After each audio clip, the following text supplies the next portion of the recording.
नाज़रीन, अगर 2025 की फ़िल्म की बात करें तो 2025 को पाकिस्तान की फ़िल्म इंडस्ट्री के लिए कोई इतना ज़्यादा अच्छा नहीं रहा, जैसा कि पहले एक्सेप्ट किया जा रहा था कि 2025 जो है वो बड़ा अच्छा रहेगा, लेकिन उस हिसाब से 2025 को इतना ज़्यादा अच्छा नहीं गया। मेरे साथ इस वक्त ना पाकिस्तान के सुपर जनाब राइटर फ़िल्मों जिन्होंने बहुत फ़िल्में भी लिखी, गाने भी लिखे, नईम वज़ीर साहब मौजूद हैं। नईम भाई, आपका बहुत शुक्रिया, आपने वक्त दिया। और उसके साथ फ़िल्म के ऊपर बड़ी गहरी नज़र रखते हैं शाम सरवर्दी साहब। शाम भाई, आपका बहुत शुक्रिया कि आपने मुझे वक्त दिया। अच्छा, शुरू करते हैं नईम भाई से, क्योंकि साल 2025 की जो पहली फिल्म जो रिलीज़ हुई बाप, उसके गाने भी नईम भाई ने लिखे और बहुत कमाल की फिल्म थी, स्टोरी वाइज बड़ी अच्छी थी, गाने बड़े अच्छे थे, लेकिन उसके बावजूद भी जो अवाम को अपनी तरफ मुतवज्जो करने में आप उसमें थोड़ा सा क्या जी, थैंक यू वेरी मच जी। बाप फिल्म के ऊपर हमने बड़ी मेहनत की जी। इस प्रोजेक्ट को प्लान करने में, इसको बनाने में बड़ी मेहनत हुई। फिर जब ये फिल्म का म्यूज़िक हुआ तो मुझे चीमा साहब ने कहा, नदीम चीमा साहब ने, कि मुझे इस फिल्म के लिए एक हिट गाना बनवा दें। तो वो गाना फिर मैंने लिखा और एम अरशद साहब को, हमारे लिविंग लेजेंड हैं, उनको जाके कहा कि सारे एक हिट गाना चाहिए। तो एम अरशद साहब ने कहा यार हिट तो अल्लाह करता है, लेकिन मैं बनाता हूँ। तो उन्होंने एक बड़ा अच्छा गाना उसका बनाया, अल्लाह कसम। तो वो गाना हुआ। उसके बाद जब फिल्म कंप्लीट हुई तो चीमा साहब ने मुझे ये फिल्म दिखाई। तो मैंने उनको कहा कि यार इस फिल्म में ना सेंटिमेंट्स कम है, क्योंकि ये फिल्म पहले बन रही थी एक शॉर्ट फिल्म के तौर पे, तो इसको सिर्फ नेट के लिए बनाया जा रहा था। लेकिन जब मोहम्मद राना साहब ने इंसिस्ट किया कि नहीं यार फिल्म अच्छी है तो इसको आप सिनेमा हॉल के लिए लेके जाएं, हम फिर इस फिल्म को सिनेमा हॉल के लिए लेके जाने लगे। तो मैंने चीमा से कहा कि यार इसके अंदर सेंटिमेंट्स कम है। तो उसने कहा जी अब मैं सेंटिमेंट्स का क्या करूं। तो इसके राइटर थे नासिर महमूद साहब। तो फिर मुझे चीमा साहब ने कहा कि इसकी पूरी एक स्वीप आप लिखें। तो फिर मैंने इसके अंदर जितना सेंटिमेंट्स का पार्ट था, इंक्लूडिंग दैट अल्लाह कसम गाना, वो लिखा। तो लोगों ने उसको बहुत पसंद किया। उससे इस फिल्म में एक तो इसकी लेंथ बढ़ी और दूसरी इस काबिल हुई कि ये सिनेमा में लग सके। अच्छा नहीं भाई, ये बताएं कि देखिए फिल्म वाइज हमने भी देखी, फिल्म बड़ी कमाल की फिल्म थी, बड़ी ज़बरदस्त अच्छी स्टोरी थी, ठीक है, उसमें एक्टर्स ने काम बड़ा अच्छा किया था, सारा कुछ बड़ा अच्छा था, अनकट सनसर हुई, ठीक है, बाकायदा उसमें इमोशनल सीन भी थे, लेकिन उसके बावजूद भी सिनेमा के ऊपर वो कोई इतना अच्छा खातर खा जो असर नहीं छोड़ सकी, उसकी क्या वजह? सर सिनेमा हॉल पे उस फिल्म ने इसलिए भी असर नहीं छोड़ा क्योंकि हमारे सिनेमाज में लोग आते नहीं हैं फिल्म देखने। हमें फिल्म बनाते वक्त ये एहसास नहीं रहता कि फ़िल्म की ऑडियंस जो है वो कम हो चुकी है, बल्कि कम ही नहीं, नापैद हो चुकी है। जितने लोग फिल्म देखने पहले आते थे, आज वो उतनी फिल्में देखने आते ही नहीं है। लोगों के पास एक पहले ही एक सेटिस्फैक्शन है, they have created that by themselves कि जी पाकिस्तान को फिल्म बनानी नहीं आती। अब आप आएंगे, फिल्म देखेंगे, सिनेमा हॉल में बैठेंगे, तब आप फैसला करेंगे। जैसे आपने शराब भाई फिल्म देखी है, आप कह रहे हैं कि अच्छी फिल्म थी, आप एक क्रिटिक भी हैं, आप एक जर्नलिस्ट भी हैं, आप फिल्म को समझते हैं। अगर आप ये कह रहे हैं कि फ़िल्म अच्छी थी, तो आम पब्लिक अगर आती उस फिल्म को देखती, तो मेरा ख्याल है कि वो उसको समझने में कामयाब होते और वो ज़रूर कहते कि ये एक अच्छी फिल्म थी। बहरहाल फिर भी उस फिल्म ने 2 हफ्ते बिज़नेस किया, जो बहुत बड़ा बिज़नेस था पाकिस्तान में आज के दौर में। तो हम तो फिल्म इंडस्ट्री के लिए बड़े वो हैं जी, खैरखा हैं और दुआगो हैं कि अल्लाह करे। हम गाने भी लिखते हैं तो पूरी अकीदत से, मोहब्बत से और पूरी मेहनत से लिखते हैं। स्टोरीज़ में अगर कोई हमारा होता है हाथ, तो वो भी इसलिए होता है। और जो हमारे डायरेक्टर काम कर रहे हैं वो भी बड़ी मेहनत कर रहे हैं, लेकिन अल्लाह जाने कब ये फिल्म इंडस्ट्री अपने उस टारगेट को छू सकेगी या उस पर पहुँचेगी जब लोग इसको देखने आएँ और आके इसको सराहें। सर इंतज़ार रहेगा 2026 में भी। इस्लाम भाई, आप बड़ी गहरी नज़र रखते हैं फिल्म इंडस्ट्री के ऊपर, फिल्म के ऊपर, शोबज़ के ऊपर। आपने देखा 2025 में जितनी फिल्में रिलीज़ हुई, बस इक्का दुक्का फिल्में थी, कुछ तो ऐसी फिल्में भी थी जब कब लगी कब उतरी पता भी नहीं चला। तो बाप से शुरू करते हैं और आखिरी फिल्म नीलोफर जो है वो 2025 में रिलीज़ हुई। क्या कहेंगे पूरे साल के जो फिल्में रिलीज़ हुई? बात अभी जो नईम साहब कर रहे थे वो बड़ी उन्होंने कैलकुलेटिव जो है ना एक बात की है।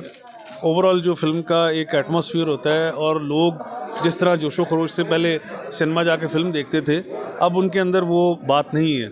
ऑडियंस बदल गया है, ज़माना बदल गया है, लोगों के पास जो तफरीह के मौक़े हैं वो बदल चुके हैं।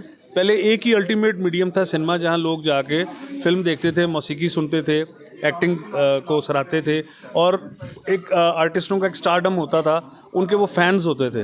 अब बदल चुका है, अब वही जो सारा सीन है वो ड्रामा इंडस्ट्री में कन्वर्ट हो चुका हुआ है। हमारे ड्रामास जो हैं वो फिल्म से ज़्यादा वो पॉपुलर हैं और वो अक्रॉस द जो है कंट्री आप देख लें, हमसाया ममालिक हमारे ड्रामों की बजाय करता है। फिल्म जो है उसका प्रॉब्लम ये है कि हम जो फिल्म बना रहे हैं, जो हम फिल्म सोचते हैं, वो हम उसकी जो हमारे डायरेक्टर्स हैं उनकी जो ऑडियंस है वो उसको वही कन्वेंशनल सिनेमा की थॉट से फिल्म बनाते हैं। फिल्म बदल गई है, फिल्म जो है वो डिजिटल जो मीडियम है उसने मॉडर्न सिनेमा का जो एक नया रास्ता इख्तियार किया है, उसका ऑडियंस और है। आज की जो जनरेशन है जिसे हम जेन ज़ी कहते हैं, उनका मिजाज, उनका टेम्परामेंट चेंज है। वो देखते हैं नेटफ्लिक्स, देखते हैं OTT प्लेटफॉर्म, देखते हैं। उनका मिजाज और उनका पेस जो है, जो लाइफ का जो उनकी रफ्तार है, उसके मुताबिक अगर हम फिल्म बनाएंगे तो उनको हम एंटरटेन करेंगे। मैं आपको मिसाल देता हूँ कि 2 फिल्में जो हैं वो काबिल ज़िक्र हैं 2025 में, जिनका बिज़नेस बहुत आउटस्टैंडिंग है। एक लव गुरु है जो कि कमर्शियली फ़िल्म है जिसके अंदर बहुत ज़्यादा सरमाया लगा। हुमायूं सईद हैं, मायरा ख़ान है उसमें। इसके जो बिल्कुल इसके हमें फिल्म जो साथ लगी थी वो फिल्म थी दिमक। वो कमर्शियल फिल्म नहीं थी, वो एक हॉरर जॉनरा की फिल्म थी, ओरिजिनल कहानी पे बेस करती थी। उस फिल्म ने हमारे यहाँ से, पाकिस्तान से सिर्फ 17 करोड़ रुपया मॉडर्न सिनेमा से कलेक्ट किया है। अच्छा श्याम भाई, फिर ये तो ना कि फिल्म बीन खत्म हो गई है। आपकी फिल्म जो है ना इस काबल लग, ये देखें इंपोर्टेड फिल्में आती हैं पाकिस्तान में, अच्छा बिजनेस करके जाती हैं, 100 करोड़ को भी कई फिल्मों ने छुआ। लेकिन ये देखें फिल्म बीन तो मौजूद है, अच्छा कंटेंट होना चाहिए। मैं कंटेंट की बात आपसे यही कर रहा था कि हमारे जो डायरेक्टर हैं, राइटर हैं, प्रोड्यूसर्स हैं, उनको ये देखना है कि वो किन लोगों के लिए फिल्म बना रहे हैं, उनका ऑडियंस कौन है। अगर हम वही प्रैक्टिस करते रहेंगे, जो हम 90s की फिल्म बनाएंगे, या हम जो है बैक इनटू द 80s चले जाएंगे, तो आज जो ज़माने की रफ्तार है, जो आज का बच्चा जो सोच रहा है, वो तो वे बियॉन्ड उसकी थिंकिंग है। उसको मीट करने के लिए वो सब्जेक्ट, वो कहानी और वो नयापन, नए अंदाज़ को हमें जो है ना अपनाना पड़ेगा, ताकि उसको हम एंटरटेन कर सकें। और इसमें ये बिल्कुल नहीं है, इस वक्त पाकिस्तान के अंदर स्टारडम नहीं है फिल्म का कोई भी। आप नीलोफर के फ्लॉप होने के बाद इस बात को बिल्कुल तयशुदा समझ लीजिए कि जब तक आप मुख्तलिफ जॉनरास के अंदर जाके फ़िल्मों को आप नहीं करेंगे, उनके ऊपर अप्लाई, जैसे हॉरर फिल्म बनी है दिमक, इस तरह और भी जॉनरास। और फिल्म जो है वो परफॉर्मेंस बेस्ड होनी चाहिए, और उसके अंदर स्टारडम जो है वो नहीं होना चाहिए। परफॉर्मर होने चाहिए, प्रॉपर एक्टर होने चाहिए। बड़े बच्चे हैं जो लम्स से पढ़े हैं, NCA से पढ़े हैं, गवर्नमेंट कॉलेज से पढ़े हैं, इन बच्चों को फोर्स को आगे लाना चाहिए, और एक प्रोफेशनल सीजन प्रोड्यूसर को सबको इकट्ठा करके एक अच्छी फिल्म बनानी चाहिए। नहीं भाई, देखें हमारा जो म्यूज़िक है वो पूरी दुनिया में जाना जाता है, पहचाना जाता है। पाकिस्तान की फिल्म इंडस्ट्री का बल्कि म्यूज़िक हम सारे मुल्क उसको कॉपी करते रहे हैं, लेकिन अब क्या वजह कि करसे से कोई हिट म्यूज़िक, हिट गाने फिल्म के वो ज़रा सुनने को कान तर सके। देखें जी, मैं ये करूं कि पहले हमारा म्यूज़िक जो था वो बड़े स्टूडियोज़ में बनता था, जहां कंपटीशन आपके सर पे बैठा होता था। एक मौसीकार म्यूज़िक बनाता था तो 50 या 25 कम से कम म्यूजिशियन जो थे वो उसके साथ काम कर रहे थे। अभी भी आप जो हिट गाने सुनते हैं फिल्म के, वो सारे वो गाने हैं जो बड़े प्रोफेशनल स्टूडियोज़ के अंदर रिकॉर्ड हुए हैं।